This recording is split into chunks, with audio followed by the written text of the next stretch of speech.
안녕하세요. 삶의 깊은 의미와 영적인 여정에 대해 이야기하는 시간입니다. 오늘 우리는 죽음의 문턱을 넘어섰다가 돌아온 한 여성의 경이롭고도 감동적인 체험을 함께 나누고자 합니다. 이 이야기는 우리가 믿는 사랑과 삶의 본질, 그리고 신의 존재에 대해 다시 한번 깊이 생각하게 만드는 강력한 메시지를 담고 있습니다. 본격적인 이야기에 앞서 이 희망의 메시지가 더 많은 이들에게 닿을 수 있도록 잠시 시간을 내어 구독과 좋아요를 눌러주시면 감사하겠습니다. 여러분의 작은 손길이 절망 속에 있는 누군가에게는 큰 위로와 빛이 될 수 있습니다. 주님의 이름으로 여러분을 축복합니다. 이제 에리카라는 한 여성의 목소리를 통해 그녀가 겪었던 특별한 여정을 따라가 보겠습니다. 제가 육신을 떠나던 순간 아무런 고통도 없었습니다. 마지막 숨을 내쉬었을 때 비로소 진짜 숨을 쉬는 것 같았죠. 아주 깊고 자유로운 호흡이었습니다. 그건 제 생애 가장 놀랍고 황홀한 느낌이었습니다. 아, 이게 바로 나구나. 이게 진짜 나였어. 마치 좁은 상자에서 벗어나 무한히 확장되는 듯한 느낌이었습니다. 저는 제 주위에서 벌어지는 모든 일들을 마치 영화를 보듯 지켜보고 있었습니다. 구급차가 주차장으로 달려오는 모습, 구급대원들이 제 몸을 들것에 싣고 병원으로 이송하기 위해 필사적으로 응급처치를 하는 모습이 보였습니다. 그 모든 광경을 보면서 이런 생각이 들더군요. 세상에 이 사람들은 나를 알지도 못하는데 정말 진심으로 나를 걱정하고 있구나. 나를 살리려고 저렇게 애쓰고 있구나. 그 순간 저는 제 육신을 사랑스러운 눈으로 바라보게 되었습니다. 그래, 저 몸으로 살았던 시간에 감사해. 하지만 저건 진짜 내가 아니야. 저건 잠시 머물렀던 옷일 뿐이지. 제 이름은 에리카입니다. 저는 신호등 하나 없는 인구 1000명 남짓의 아주 작은 시골 마을에서 자랐습니다.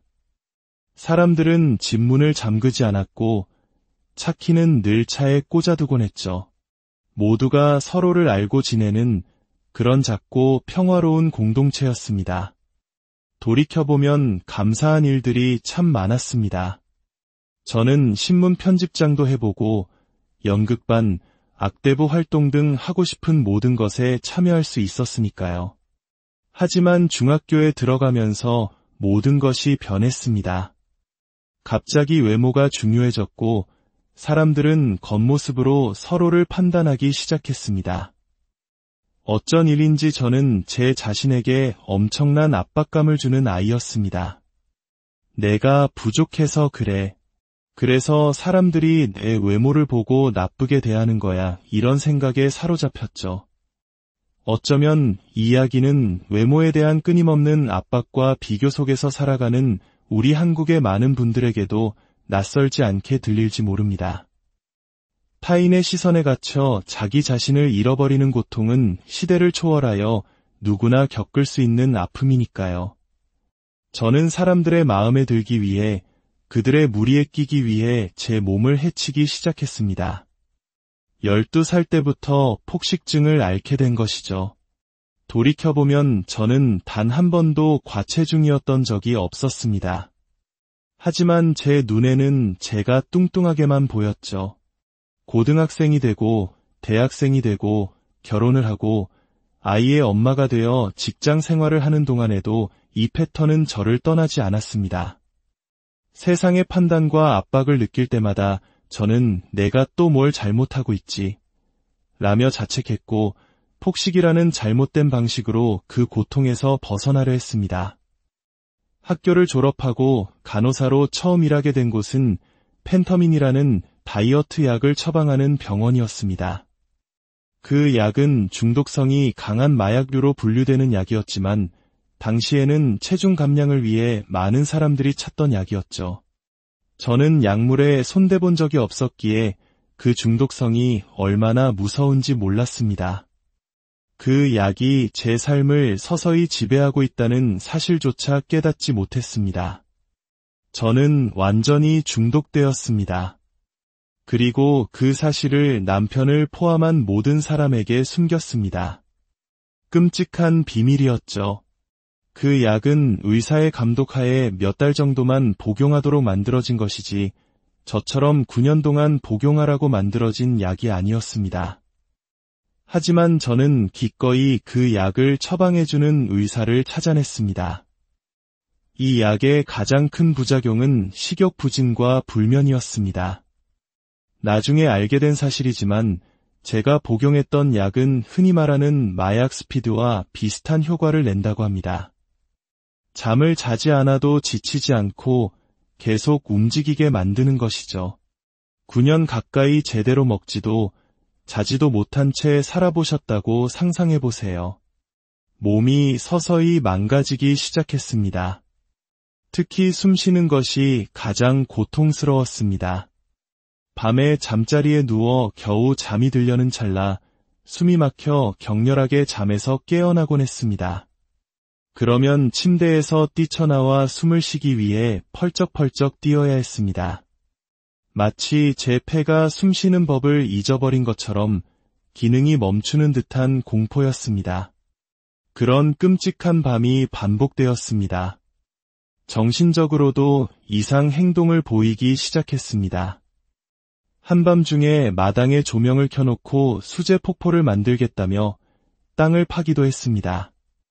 조경사라면 모를까 새벽 1시에 할 만한 정상적인 행동은 아니었죠.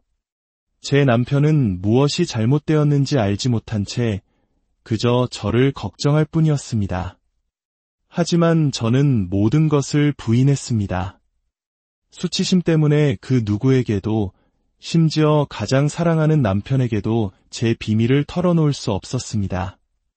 그러던 어느 날 남편이 저를 앉혀놓고 말했습니다. 전날 밤은 특히 심각했습니다.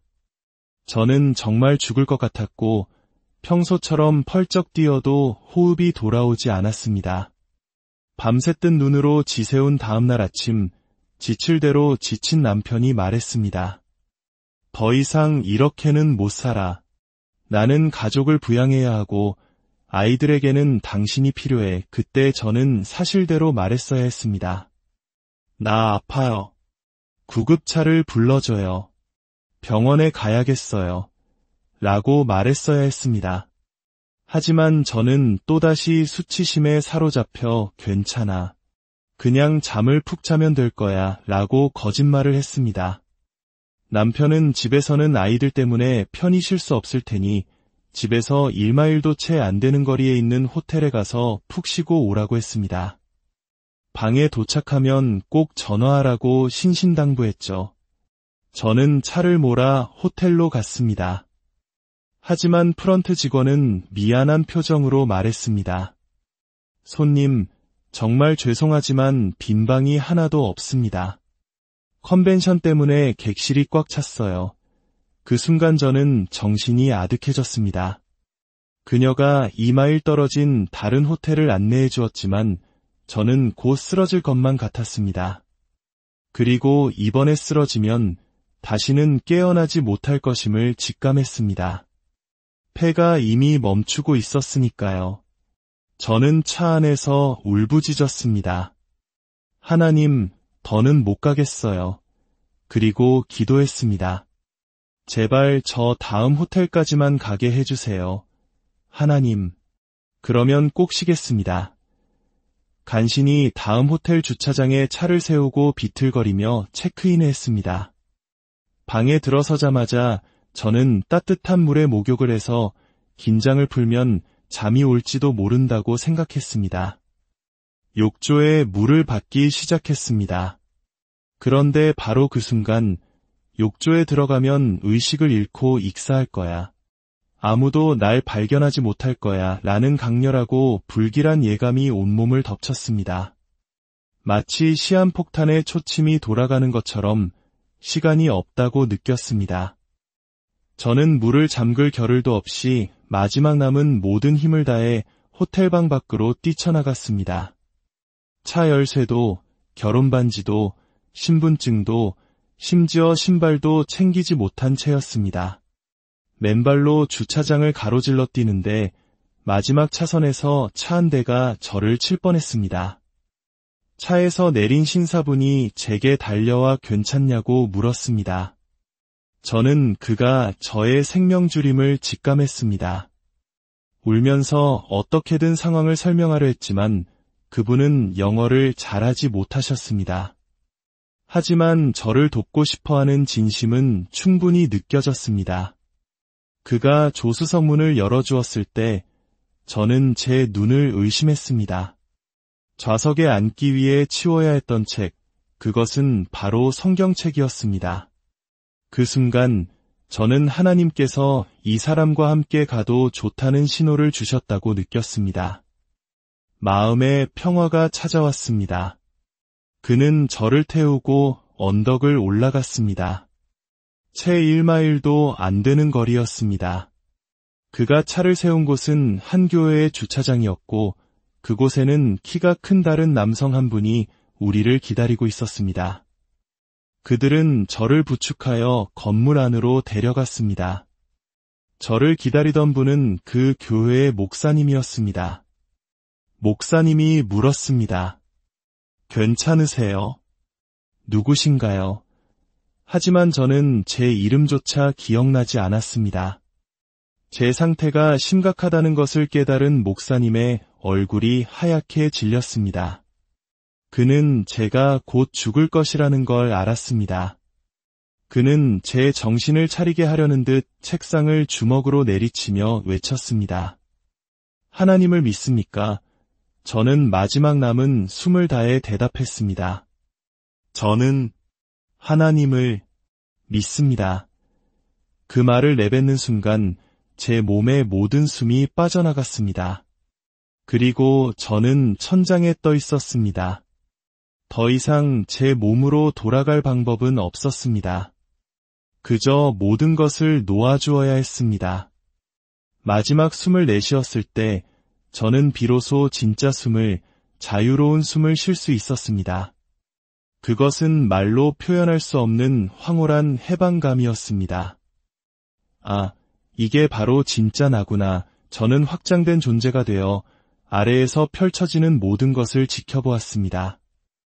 구급대원들이 제 몸을 들것에 싣고 필사적으로 응급처치를 하는 모습이 보였습니다. 그 광경을 보면서 저는 깊은 감동을 느꼈습니다. 나를 알지도 못하는 저들이 나를 살리기 위해 저렇게 애쓰고 있구나. 저는 제 육신에 감사했지만 그것이 더 이상 제가 아니라는 것을 알았습니다. 그때 제 오른편에서 천사의 존재가 느껴졌습니다. 그 존재는 저를 무한한 사랑으로 감쌌고 저는 마침내 모든 것을 내려놓았습니다. 그러자 저는 빛의 터널을 통해 초음 속의 속도로 위로 올라가기 시작했습니다. 그 여정은 너무나 황홀하고 사랑으로 가득 차서 제 존재가 사랑으로 터져버릴 것만 같았습니다. 저는 눈으로 천사를 보지 않았습니다. 그럴 필요가 없었죠. 육신을 벗어난 저에게 인간의 오감은 더 이상 한계가 아니었습니다. 저는 눈보다 더 큰 차원으로 보고, 느끼고, 알 수 있었습니다. 천사의 존재는 믿을 수 없을 만큼 아름다웠고, 저와 깊이 연결되어 있었습니다. 한참을 여행한 후, 천사의 존재는 사라지고, 그 자리를 압도적인 하나님의 임재가 채웠습니다. 하나님은 제 안에, 그리고 제 주위 모든 곳에 계셨습니다. 저는 수많은 별들이 반짝이는 은하수 한가운데에 있었습니다. 믿을 수 없을 만큼 경이로운 느낌과 동시에 아, 드디어 집에 왔구나 하는 깊은 안도감을 느꼈습니다. 지구가 아닌 바로 이곳이 저의 진짜 집이었습니다. 하나님의 임재 안에서 제 마음속에는 수많은 생각과 질문들이 스쳐 지나갔습니다. 그러면 제가 생각하기도 전에 하나님께서는 그 모든 것에 답해주시고 저를 더 큰 사랑으로 채워주셨습니다. 그것은 거대한 배움의 순간이었습니다. 하나님께서 제게 앞을 보라고 말씀하셨습니다. 제 앞의 별들이 일렬로 정렬하더니 거대한 스크린처럼 변했습니다. 그리고 제 삶의 영화가 상영되기 시작했습니다. 첫 장면은 병원에서 갓 태어난 저를 어머니가 안고 있는 모습이었습니다. 태어난 그 순간부터 시작하여 초등학교 1학년 때 첫 유치가 빠졌던 기억, 3학년 때 철자 맞추기 대회에서 우승했던 일, 고등학교 졸업식, 결혼식, 그리고 엄마가 되었던 순간들까지 그 모든 순간들을 다시 체험하며 저는 하나님의 무한한 사랑과 긍정적인 가르침으로 가득 찼습니다. 하지만 그 순간 제 인간적인 이성이 고개를 들었습니다. 잠깐만. 나는 죄인은 심판받는다고 배우며 자랐는데 하나님은 나를 심판하지 않으시지.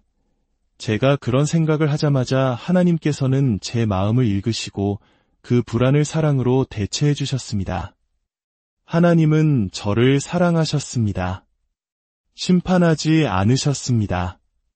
저는 그 순간 깨달았습니다. 심판은 사랑의 반대말이라는 것을. 우리는 다른 사람을 판단할 권리가 없으며 자기 자신조차도 판단할 권리가 없다는 것을. 자신을 판단하면 자신을 사랑할 수 없습니다. 저는 이 땅에서 사는 동안 모든 것을 잘못 알고 있었던 것입니다. 스스로를 판단하며 너무나 많은 시간을 낭비했고 결국 그 독성적인 행동들이 저를 죽음으로 이끌었던 것입니다. 그때 하나님께서 제 오른편을 보라고 하셨습니다. 제 앞에 거대한 안경이 나타났습니다. 마치 작은 자동차만 한 크기였습니다. 하나님께서 그 안경을 써보라고 하셨습니다. 불가능해 보였지만 제 손은 거대한 안경을 들어 올려 제 얼굴로 가져왔고 신기하게도 안경은 제 얼굴에 완벽하게 맞았습니다. 하나님께서 말씀하셨습니다. 이제 다시 보아라. 이번에는 첫 번째 삶의 회고에서는 보지 못했던 장면들이 보였습니다. 하나님께서는 이것들이 당신에게 중요한 것들이라고 설명해 주셨습니다. 어린 시절 요양원에서 할머니의 무릎에 앉아 머리를 빗겨드리며 예수 사랑하심은 찬송가를 불러드렸던 기억이 떠올랐습니다. 그 순간 그 할머니께서 느끼셨던 사랑의 감정이 제게 고스란히 전해졌습니다. 그 작은 행동이 얼마나 강력한 것이었는지 저는 비로소 알게 되었습니다. 우리는 종종 진정으로 세상을 변화시키는 작은 친절과 사랑의 행동들을 대수롭지 않게 여깁니다. 하지만 하나님께서는 바로 그것만이 중요하다고 가르쳐주고 계셨습니다. 그리고 제 시선은 위로 이끌렸습니다. 별들 너머로 끝없이 높은 책장이 나타났습니다. 그 책장에는 각기 다른 모양의 선물 상자들이 가득했습니다. 하나님께서 말씀하셨습니다. 에리카야, 내가 태어났을 때 나는 너에게 인내라는 선물과 아름다움이라는 선물을 주었단다. 저는 이해할 수 없었습니다. 저는 제가 예쁘다고 생각한 적이 없어요. 만약 제가 아름다웠다면 왜 그런 취급을 받았을까요? 하나님께서는 부드럽게 저를 바로잡아 주셨습니다. 내가 태어났을 때 나는 너에게 인내와 아름다움의 선물을 주었다. 그 순간 저는 처음으로 아름다움이라는 선물의 진짜 의미를 깨달았습니다. 그것은 세상이 말하는 외적인 아름다움이 아니었습니다. 그것은 하나님의 관점에서의 아름다움, 바로 제 마음속에서 우러나오는 아름다움이었습니다. 저는 처음으로 제가 있는 모습 그대로 충분하다는 것을 머리가 아닌 가슴으로 느낄 수 있었습니다. 그때 제 앞에 지구가 나타났습니다. 저는 지구 위에 있는 제 가족과 친구들의 모든 감정을 느낄 수 있었습니다. 그런데 지구 표면에 부자연스러운 것이 보였습니다. 그것은 거대한 불길이었습니다. 불길이 지구 전체를 삼키고 있었습니다. 저는 공포에 질려 하나님께 외쳤습니다. 하나님, 제 아이들이 저기 있어요. 도와주세요. 그때 저는 불길 사이로 수은 같은 질감의 작은 빛들이 쏘아 올려지는 것을 보았습니다. 그 빛들은 저를 지나 하늘로, 천국으로 올라가고 있었습니다. 수백, 수천 개의 빛들이었습니다. 하나님께서 설명해 주셨습니다. 저것들은 영혼들이라고. 불길 속에서도 상처 하나 입지 않은 채 하늘로 올라오는 영혼들이었습니다. 저는 안도의 한숨을 쉬었습니다. 하지만 바로 그때 저는 처음으로 하나님의 슬픔을 느꼈습니다. 그것은 한 명의 자식을 잃은 슬픔이 아니었습니다.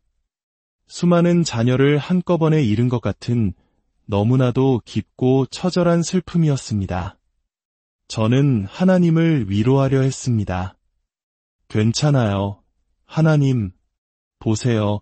저들은 무사히 천국으로 가고 있어요. 하나님께서 말씀하셨습니다.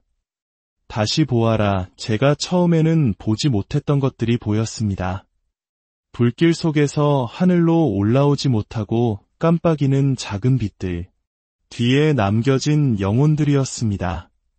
하나님은 그들을 위해 슬퍼하고 계셨습니다. 저는 외쳤습니다. 안 돼요. 하나님은 그들을 도우실 수 있잖아요. 제발 도와주세요. 하나님께서 말씀하셨습니다.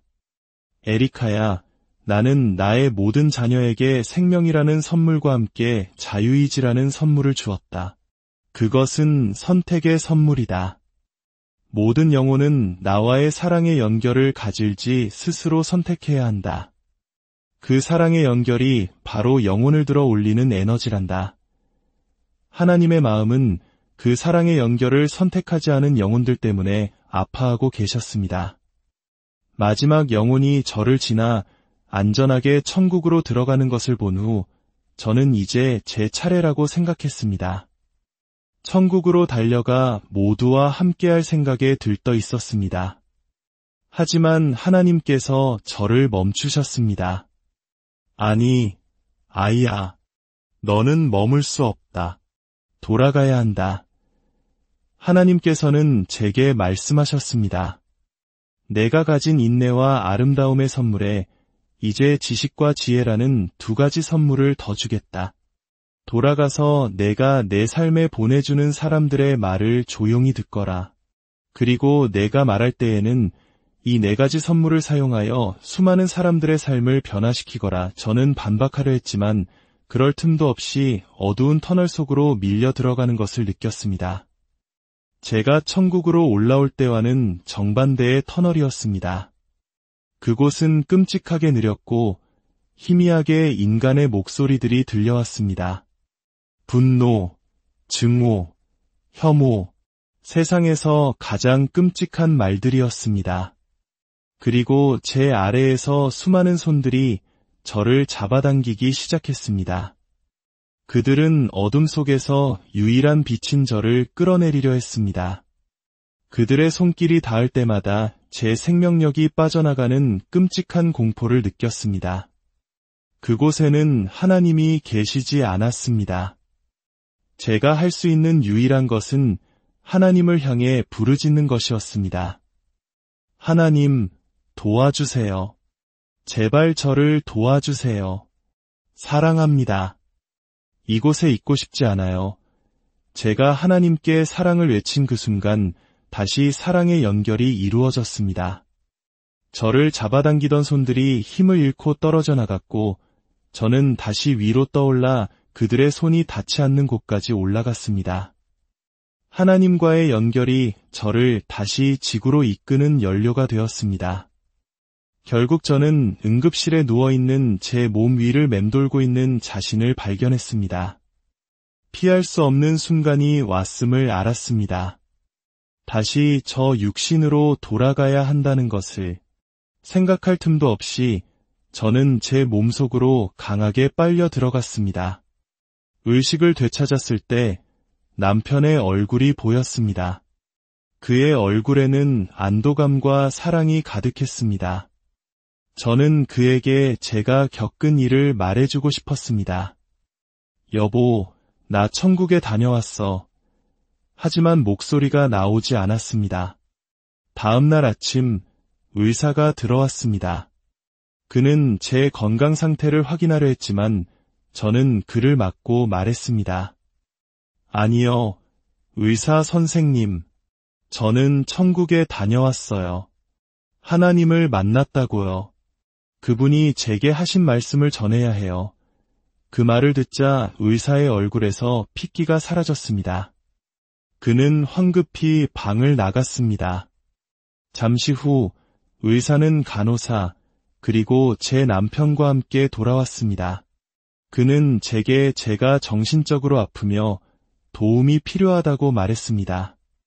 제가 맨발로 도로를 뛰어다니고 소지품을 모두 호텔에 두고 나온 비논리적인 행동들이 제가 정신병을 앓고 있다는 증거로 여겨졌습니다.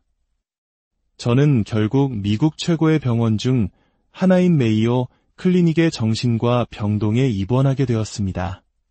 그곳에서 한 달 가까이 가족과 떨어져 지내야 했습니다. 제가 천국 경험에 대해 이야기할 때마다 의사들은 새로운 약을 추가했습니다. 저는 점점 침을 흘리고 정상적인 생활을 할 수 없게 되었습니다. 저는 살기 위해, 그곳을 나오기 위해 제 경험을 부정하는 법을 배워야 했습니다. 의사들이 정말 천국에 갔었나요? 정말 하나님을 보았나요? 라고 물으면 저는 아니라고 대답했습니다. 제가 제 경험을 부정할수록 처방되는 약의 양은 줄어들었습니다. 마침내 그들은 제가 안정되었다고 판단했고 저를 퇴원시켜 주었습니다. 집으로 돌아온 후 남편은 제게 말했습니다. 당신이 돌아왔어. 예전의 당신으로. 의사 선생님들 말을 믿고 치료받아줘서 고마워. 바로 그 순간 저는 남편에게 모든 진실을 털어놓았습니다. 여보, 내가 돌아온 건 맞아요. 그리고 전보다 더 강해졌어요. 하지만 그건 의사나 약 때문이 아니라 하나님 덕분이에요. 나는 미치지 않았어요. 나는 임사체험을 한 거예요. 나는 정말로 죽었었어요. 제 말을 들은 남편은 무너지듯 울음을 터뜨렸습니다. 저를 믿어주지 못한 것에 대해 깊이 미안해했습니다. 18살 때부터 저를 알아온 그는 제가 진실을 말하고 있다는 것을 알았습니다. 저는 모든 것에 대한 답을 가지고 있지는 않습니다. 제가 할 수 있는 것은 이 경험을 통해 제가 느끼고 배운 것을 나누는 것뿐입니다. 우리의 자아를 내려놓고 사랑으로 서로를 돌보며 살아가라는 하나님의 뜻을 따르는 법을 배우는 것. 그것이 바로 우리의 소명입니다. 저는 이 경험 이후 호스피스 간호사가 되었습니다. 죽음을 두려워했던 제가 이제는 모든 사람이 죽음의 순간에 평화를 느끼길 바라는 마음으로 임종을 앞둔 이들의 곁을 지킵니다.